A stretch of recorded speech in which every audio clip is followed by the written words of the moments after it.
Welcome to my YouTube channel happy kitchen. নমস্কার প্রিয় বন্ধুরা, কেমন আছেন আপনারা? আশা করি আপনারা ভালো এবং সুস্থ আছেন। কচুর শাক তো এমনিতেই বাঙালির প্রিয় একটা সবজি, আর তার সাথে যদি ইলিশ মাছের মাথা জুড়ে যায় তাহলে তো সোনায় সোহাগা। এতক্ষণে হয়তো বুঝে গিয়েছেন আজ কি রান্না করতে চলেছি। ঠিক ধরেছেন, ইলিশ মাছের মাথা দিয়ে কচুর শাক।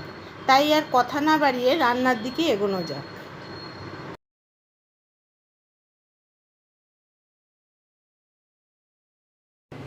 কচুর শাকটাকে আমি প্রথমে কেটে নিচ্ছি।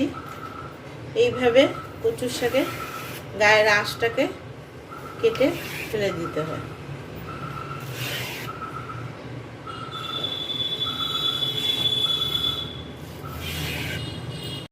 এই যে গায়ের আঁশগুলোকে আমি তুলে ফেলে দিয়েছি, এবার এটাকে আমি টুকরো করে নেব।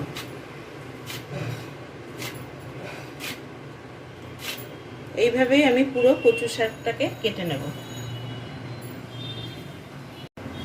আমি এখানে কচুর শাকগুলো প্রেসার কুকারের মধ্যে দিয়ে দিয়েছি। এবার এতে আমি হাফ গ্লাস মতন, এরকম বড় গ্লাসের হাফ গ্লাস মতন জল দিয়ে দিচ্ছি। দিয়ে আমি এবার গ্যাসটাকে ধরিয়ে নেব এবং কিছুক্ষণ হালকা ঢাকা দিয়ে আমি রেখে দেব। রেখে দিলে কি হবে, কচুর শাকগুলো কিছুটা নেমে যাবে। তারপরে আমি প্রেসারের লিডটা লাগিয়ে একটা সিটি দিয়ে নেব। লিডটাকে আমি আলগা করে এমনি আপাতত বসিয়ে রাখলাম।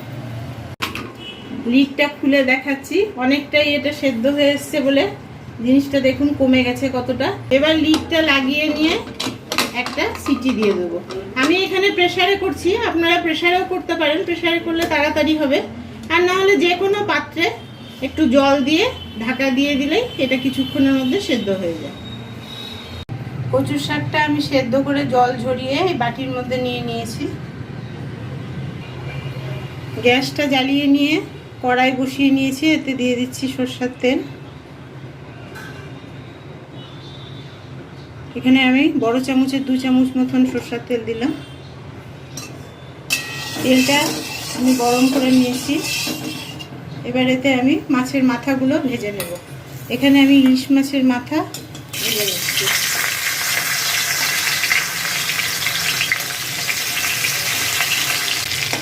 মাছের মাথাগুলো আমার ভাজা হয়ে গেছে। আমি এখানে 4টে মাথা আমি ভেজে নিয়েছি। এবার এতে ওই একই তেলে আমি আর এতে তেল অ্যাড করলাম না, দিয়ে দিচ্ছি একটা শুকনো লঙ্কা ফোড়ন আর একটা চিড়ে কাঁচা লঙ্কা ফোড়ন।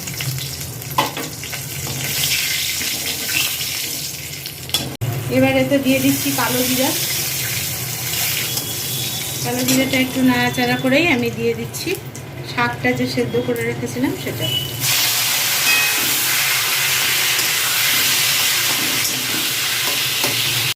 দিয়ে দিচ্ছি এতে হলুদ, খুব সামান্য হলুদ দেবো এতে। নুনটাও আমি দিচ্ছি হাফ চামচের কম, কারণ এই শাকটা আরও কমে যাবে, সেই হিসাবে নুনটা দিলাম।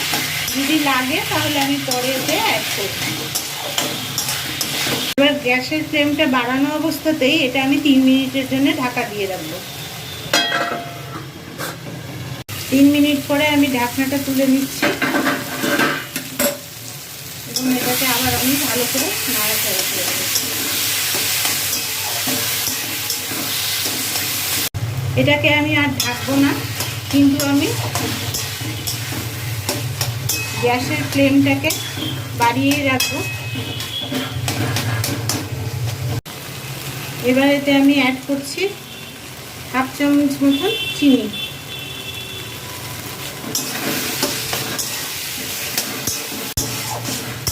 একবার কিছুক্ষণের জন্য নাড়াচাড়া করে এমনি রেখে দিতে হবে। আবার একটু তলাটা ধরা ধরা হলে পরে আবার এটা নাড়াচাড়া করতে হবে, একটু শুকিয়ে ফেলতে হবে এখানে শাকটাকে। শাকটা আমার ভাজা ভাজা হয়ে গেছে, এরকম নিচে লেগে যাচ্ছে। এবার এটা অ্যাড করবো আমি মাছের মাথাগুলো। মাছের মাথাগুলো আমি এখানে ভেঙে দেবো না, তাহলে পুরো শাকটাই কাটা কাটা হয়ে যাবে। সেই জন্যে এরকম আমি গোটা অবস্থায় দিয়ে দেবো, দিয়ে হালকা হাতে নাড়াচাড়া করে দেবো। মাছের মাথাটা দিয়ে নাড়াচাড়া করে আমি আবার 2 মিনিটের জন্য এটা ঢেকে দিচ্ছি। ঢাকনাটা আমি 2 মিনিট পরে তুলে নিয়েছি। এবার এটা একটু নাড়াচাড়া করে গ্যাসের ফ্লেমটা আমি বন্ধ করে দেবো। গ্যাসের ফ্লেমটা অফ করে এখানে আমি আধখানা কাগজি লেবুর রস দিয়ে দিচ্ছি। কাগজি লেবুর রস বা গন্ধরাজ লেবুর রস হলে আরও ভালো হয়, সুন্দর একটা গন্ধ আসবে। কাগজি লেবুর একটা ভালো গন্ধ আছে, তাই আমার কাছে কাগজি লেবু অ্যাভেলেবেল আছে বলে এটারই আমি রসটা দিলাম। এটা দিলে পরে একটা আলাদা টেস্টি আসে কচুর শাকে। তৈরি হয়ে গেছে ইলিশ মাছের মাথা দিয়ে কচুর শাক। আমি এটা একটা সার্ভিং বলে সার্ভ করে নিয়েছি। এই রেসিপিটা যদি ভালো লেগে থাকে, do like, comment, share and subscribe happy kitchen.